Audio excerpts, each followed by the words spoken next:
Ketika dua aspek ini tadi kemudian digabungkan gitu ya, dianya terlalu rendah bisa dibilang, tapi standarnya ketinggian, kita jadi penasaran. Kita tertarik gimana caranya Boji dari yang segini bisa mencapai standar yang diinginkan. Gimana caranya dia di sini bisa menjadi raja yang diagungkan. この番組はご覧のスポンサーの提供でお送りします。 Oke, karena saya penasaran, selamat kembali di Speak. Jadi kali ini kita akan bahas seri yang di awal fall kemarin, berapa minggu lalu tuh digadang-gadang sebagai hidden gem fall 2021. Tapi sekarang kelihatannya udah nggak hidden lagi gitu ya. Kelihatannya semua orang tuh sudah ngerti, tahu, nonton, dan suka, aku yakin. Aku pun awalnya pengen bikin konten pandangan pertama gitu kan, ngasih pandanganku untuk Aousama Ranking. Tapi karena aku tuh kan mencoba untuk bersabar gitu ya. Maksudnya aku tuh nunggu dulu sampai 4-5 episode, tapi udah keduluan gitu kan. Semua orang udah ngerti, banyak channel yang udah bahas juga gitu kan. Jadi ya udahlah, aku mundur aja dari memberikan pandanganku, memberikan reviewku. Kali ini aku mau bahas kenapa ini seri itu segitu disukainya. Kenapa banyak orang bilang ini adalah hidden gem gitu ya. Kenapa ini seri bagus banget 2021 mungkin anime of the year. Banyak orang bilang, beberapa orang bilang seri ini. Apa alasannya? Silakan di like, share, subscribe kalau ingin bahasan kali ini. Channel di follow Instagram Sana Speak. Sebagai sahabat cinta anime, sebagai sahabat aku, penikmat Aousama Ranking, mari kita sama berbagi pendapat. Tapi ingat, jangan sampai saya berdebat. Cukup berani sebagai penikmat dalam sesi diskusi hangat.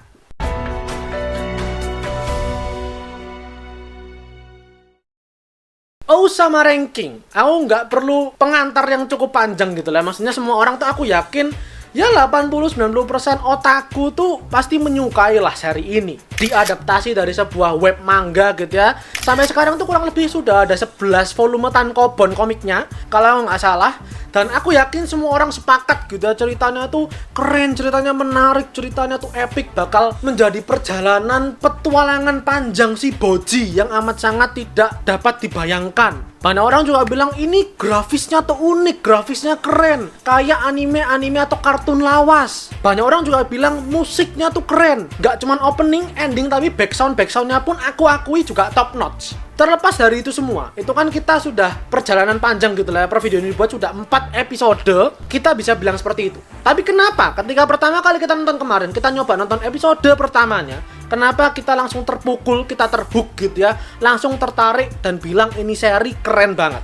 Alasan yang pertama, karena sekalian apa gitu maksudnya ya. Ini aku kasih permisalan kayak gini. Mungkin ya, Sosuke Toka, manggakannya Aousama Ranking itu ketika pertama kali ngebikin ceritanya, ini perumpamaan aja gitu ya, mungkin ya. Beliau tuh mikir gimana ya bikin cerita gitu ya, karakter utama yang seperti apa ya. Apakah seorang karakter yang yatim, yang kehilangan orang tuanya, udah banyak gitu kali, dia mikir gitu kali ya. Atau mungkin karakter yang cupu, yang lemah, dibandingkan dengan orang-orang di sekitarnya tuh, dia bukan apa-apa.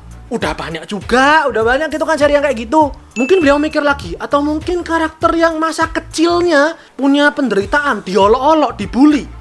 Udah banyak juga gitu mungkin kali ya. Sehingga akhirnya beliau tuh sampai pada sebuah titik, ini mungkin loh ya, aku nggak bilang memang beliau seperti ini ceritanya, ini perumpamaan aja. Beliau mungkin mikir, kelihatannya mending aku gabungin semuanya aja deh.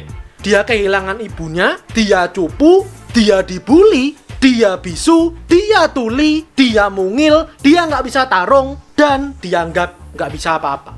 Kalau kalian pernah nonton kontenku yang soal Saitama itu ya, itu kan di situ aku pernah bilang sebuah karakter tuh biasanya kita sukai, terutama karakter utama, terutama action shonen, biasanya kita sukai itu karena dua alasan. Satu, relatable, berarti kita bisa merasakan kegelisahan, kerisauan, keresahan dari karakternya ini, kayak si Saitama gitu ya.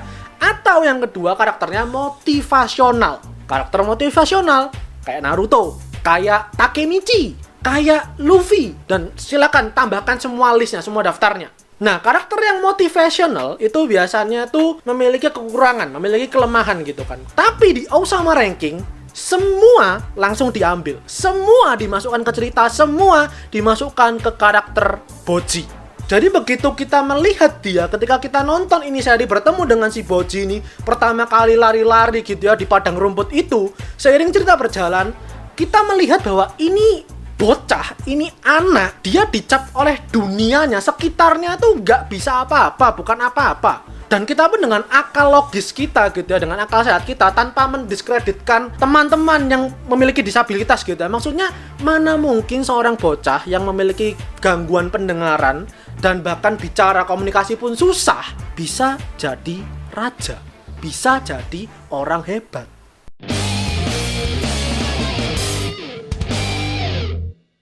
Dan itu kan yang aku yakin banyak orang juga tertanam di kepala gitu, maksudnya kayak kita tuh penasaran gimana ceritanya ini pangeran yang nggak bisa denger, ngomong pun susah, yang nggak bisa tarung, itu mengeksplor dunia luar seperti apa. Gimana caranya dia bisa bertahan dari kejahatan si adiknya si Daida. Gimana nanti dia bisa jadi raja. Dia raja ranking berapa? Apa yang bikin dia spesial? Itu kan akhirnya masuk ke dalam pikiran kita. Itulah yang dari awal bikin kita jatuh cinta, bikin kita tertarik dengan Osama Ranking. Yang kedua, ini yang ternyata tuh aku baru sadar gitu. Semakin sadar di Osama Ranking bahwa posisi seperti ini tuh amat sangat gak enak dan menjengkelkan dalam hidup. Bahwa ketika kita dicap gak mampu, dicap gak berguna.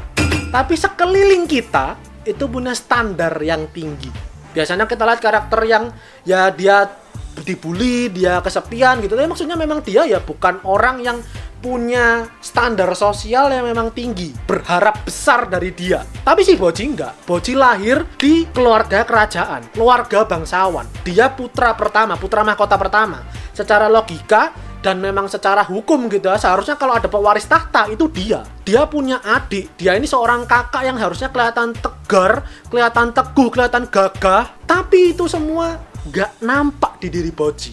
Itu semua nggak terlihat sedikit pun. Kita melihat seorang bocah biasa, seorang bocah yang polos, yang naif, yang tinggal hidup, dibesarkan, dan dituntut di area kerajaan.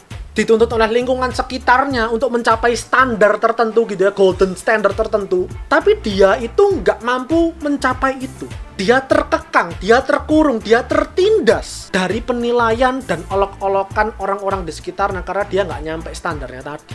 Sehingga akhirnya ketika digabungkan, kita menemukan latar baru gitu loh, sebuah premis, sebuah karakterisasi dasar yang baru, yang agak jarang belum pernah kita temukan sebelumnya. Dan ketika kita lihat lebih jauh, ketika dua aspek ini tadi kemudian digabungkan gitu ya, dianya terlalu rendah bisa dibilang, tapi standarnya ketinggian, kita jadi penasaran. Kita tertarik gimana caranya Boji dari yang segini bisa mencapai standar yang diinginkan. Gimana caranya dia di sini bisa menjadi raja yang diagungkan. Itu menurutku kenapa orang-orang begitu nonton ini seri bisa langsung terpikat gitu, jatuh cinta dan penasaran gitu. Setiap ceritanya atau episodenya selesai, gimana ya selanjutnya? Itu aku rasakan dan lagi-lagi aku bilang akhir-akhir ini mood nonton anime itu hilang.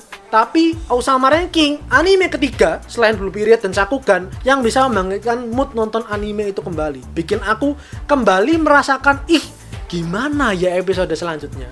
Itu aku temukan di fall ini dan salah satunya karena Osama Ranking yang memang begitu indah. Gimana mendapat kalian? Apa kalian mungkin punya pendapat yang berbeda gitu kali ya? Mungkin ada alasan lain, mungkin kalian punya perbedaan pendapat kenapa kalian menyukai Osama Ranking. Atau mungkin bahkan menurut kalian biasa aja, mungkin jelek bahkan Osama Ranking. Gak apa-apa, taruh aja di kolom komentar. Mari kita diskusi sama-sama. Silahkan di like videonya. Kalau kalian memiliki kalian nih, jangan lupa berkomentar, di-share teman kalian. Dan terakhir, jangan lupa follow Instagram Soundspeak dan subscribe buat kalian nikmati banyak konten anime dan manga dari channel Soundspeak. Karena anime dan manga itu yang aku suka dan yang kalian suka. So, I'll see you guys in the next video. Itadashii minasan.